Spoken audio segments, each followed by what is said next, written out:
Okay, let's continue on talking about debt and capital structure. So we're going to now move on to talk a little bit more about the actual financial statements themselves. So what we're trying to do, the concept we're looking at is we want to talk about and discuss capital structure. So let's kind of review a little bit. The entire right-hand side of the balance sheet is referred to as the financial structure. The capital structure are the components of debt and equity that are long-term in nature. So we're trying to figure out what is the long-term financial planning for the company. How do they anticipate getting money for the company for a long period of time? So it's one of the more complex things we'll talk about. If we make really good decisions, we'll have possibly less risk. We'll have lower costs of capital, higher net present values. More and more projects will look good to the company. However, if we make poor decisions, cost of capital could increase. That's going to reduce the value of the company and the net present value of our projects, and fewer projects are going to be available to help increase the wealth of shareholders. So, what about internationally, right? Around the world, the same industry patterns tend to be found, right? So you can find similarities within industries for debt around the world.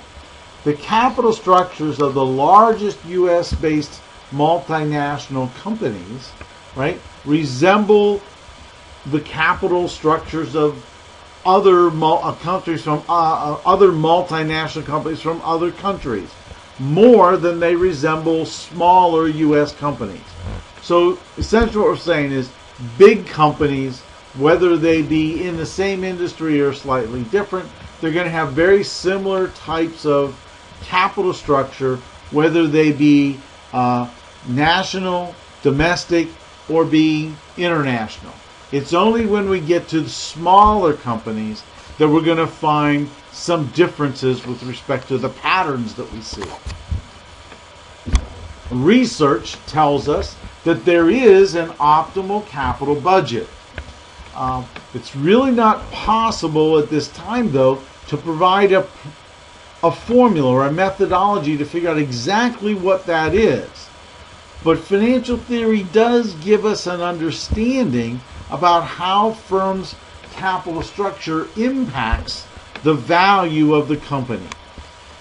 So in quite a while ago, 1958, two researchers, Modigliani and Miller, we'll call them M&M from here on out, basically talked about a perfect market and how capital structure ultimately impacts the value of the firm. What Modigliani and Miller say, though, is that capital structure, the amount of debt a company chooses to have or doesn't choose to have, does not impact the value of the company. That might sound a little bit strange. So we need to kind of look at their theory, talk about it a little bit, and see what information we can pull from within the depths of that theory. A lot of researchers have looked at this impact. And essentially what happens when you create a theory, you need to sterilize the world. So we need to have some very restrictive conditions placed on the company and on the economy to really see how things pan out, if you will. So again, the result that we end is something called a theoretical optimal capital structure that's a balancing act. We have to balance some costs and benefits of debt financing. The major benefit of the company is something referred to as the tax shield. When you borrow money, you get to deduct taxes, you get to deduct interest from taxes, so you reduce your tax burden. However, when you borrow money, the cost of financing increases because there's a greater chance of potential bankruptcy. So there is financial distress as a company borrows more and more money. So let's talk a little bit about these for now. The tax benefit you get is you can calculate that. The actual benefit that you get here, the cost of debt, the after cost of debt, is the beginning tax cost multiplied by 1 minus the tax rate. So this is the net tax that you pay. Well, the difference between R sub D and R sub I, that is the benefit that you receive. So for every dollar that the company gets that it can reduce interest for, there is a benefit, dollar for dollar, on increasing the value of the company, because the shareholders ultimately get all the benefits. On the bankruptcy side, we have to worry a little bit about gathering too much money. When a company first starts gathering debt or borrowing money, there's not a great chance of financial distress with very low levels of risk. So there's very little potential cost that could be there. But there is potential cost. It's just very small.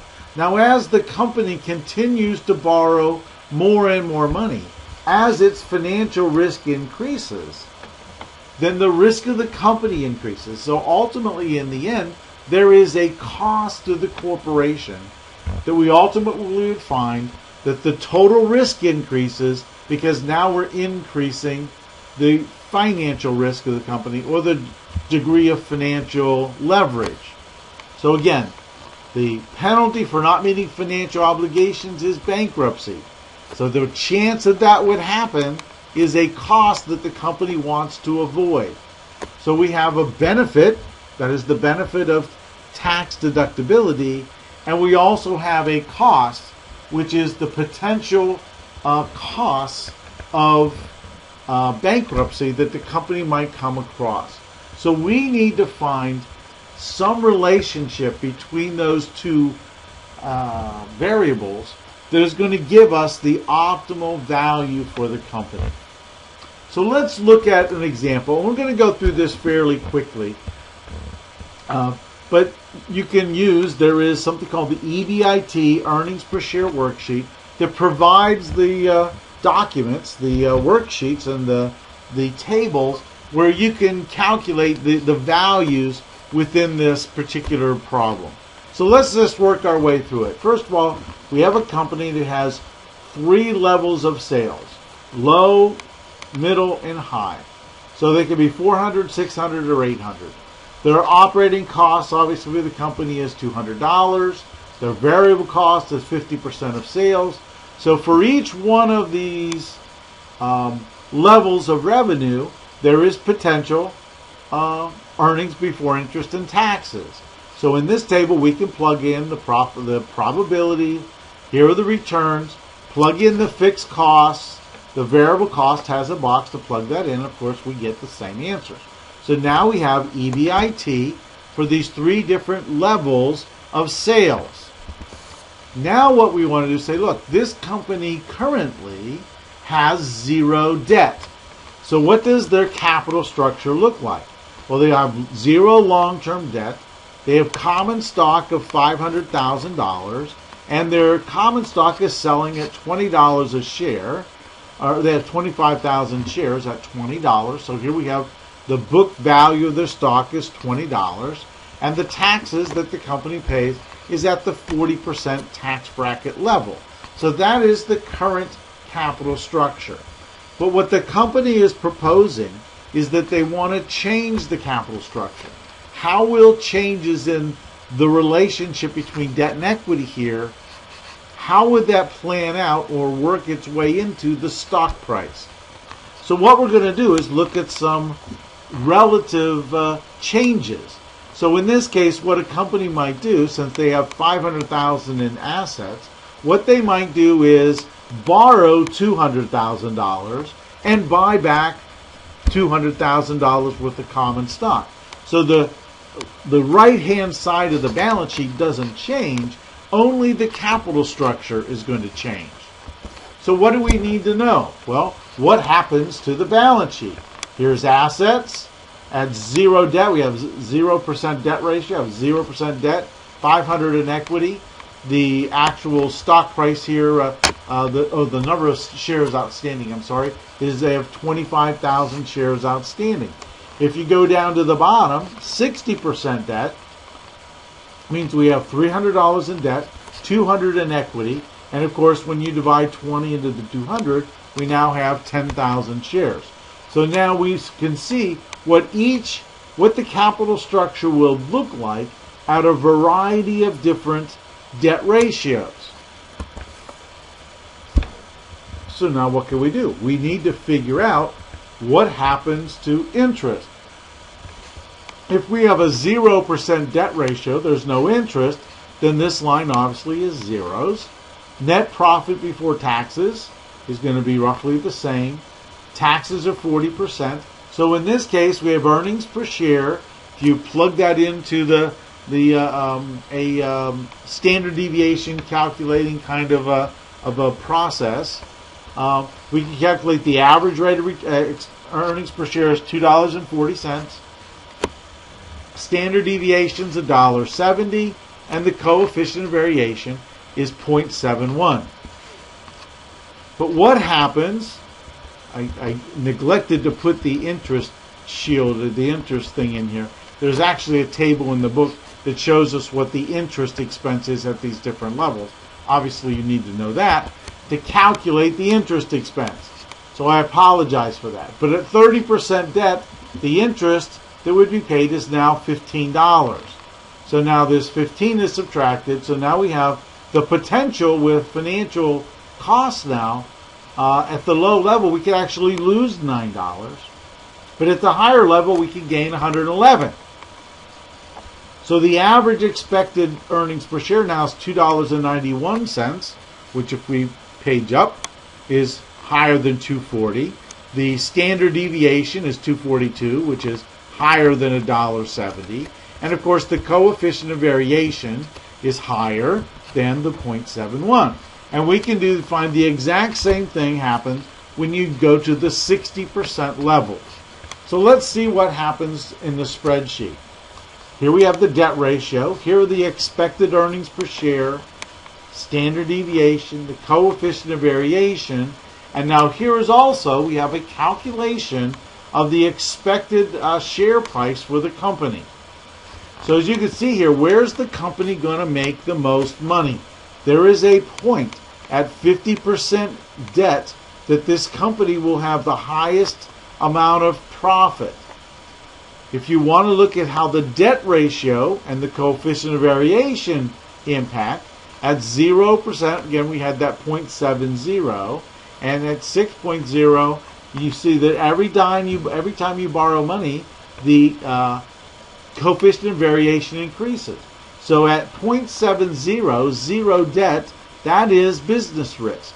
And as the coefficient of variation increases, we are then seeing an increase in the financial risk of the company. So the total risk is increasing as we increase the debt ratio. But we do have a point where we would maximize profits. Where does that coincide, though, with maximizing the stock price? The earnings per share is the blue line here, and the share price here is the stock price. It's a little maybe easier to see back here. Where is the stock price the highest? The stock price is the highest with a debt ratio of 15%. At 50%, the stock price is at $46. I mean, that's more than what it is currently, $25, but it is not what you would want with respect to the overall value of the company. You can get more value at 15%. So again, that's the end of part 2 that looks at what happens to the financial statements when we change the levels of debt within our capital structure.